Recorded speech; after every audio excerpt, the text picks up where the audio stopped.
Zee 24 तास एक पाऊल पुढे। तर आसाराम बापूंच्या धुळवडीमध्ये झालेल्या पाण्याच्या उधळपट्टीचे विधिमंडळात देखील पडसाद उमटले।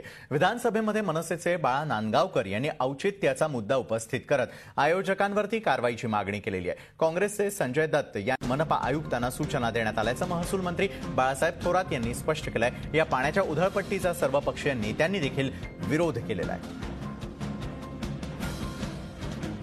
आसाराम बापू असेल किंवा सार्वजनिक जीवनामध्ये काम करणारे राजकीय लोक असतील, सामाजिक कार्यकर्ते असतील किंवा व्यक्तिमत असेल, त्या सर्वांची जबाबदारी या कठीण परिस्थितीमध्ये पाण्याचा वापर जपून केला पाहिजे। ही कृती ही निश्चितपणे निषेधार्ह आहे, निंदनीय आहे।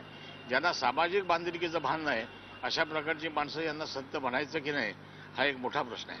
साधू संतांनी जरी आपला भान सोडलं असलं तरी महाराष्ट्रातल्या सर्व जनतेने रंगपंचमी खेळताना आपला महाराष्ट्रामध्ये अनेक भागामध्ये आपल्या मायभगिनी आपले भावंड ही ताणलेली आहेत आणि घोटभर पाण्याकरता तडफडत आहेत।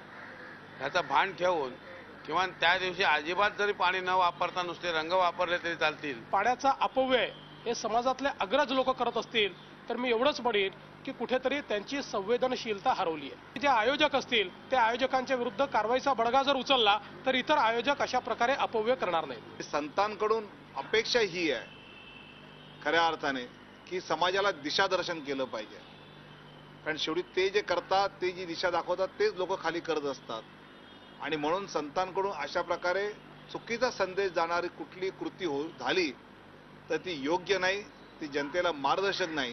झी 24 तास एक पाऊल पुढे।